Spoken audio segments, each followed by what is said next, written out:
కళ్ళ ముందే కన్నకుమారుణ్ణి అంతం చేస్తుంటే చూడటం ఎంత బాధ కలిగిస్తుందో స్వామి.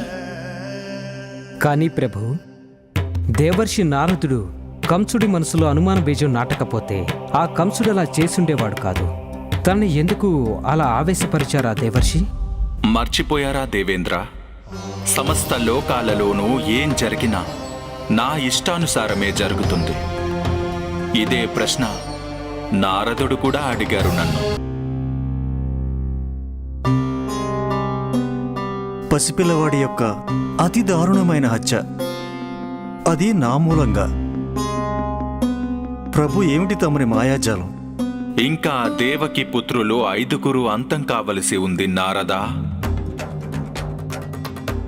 ఇక నుంచి కంసుడు శిశువులు పుట్టగానే వారిని హత్య చేస్తూ ఉంటాడు.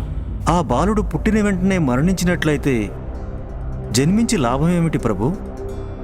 దానినే విధిలీలా అంటారు నారదా. కీర్తిమానుడు మిగిలిన 5 పుత్రులు శాపగ్రస్తులు. వారి గత జన్మ ఫలంగా అల్పాయుష్కులనేది విధిలిఖితం.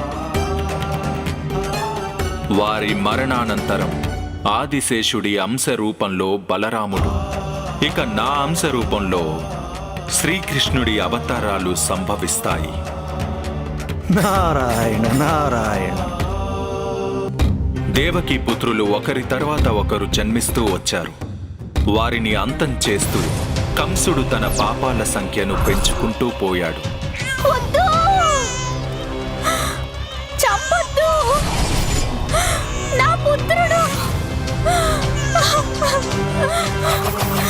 నా పుత్రుడు!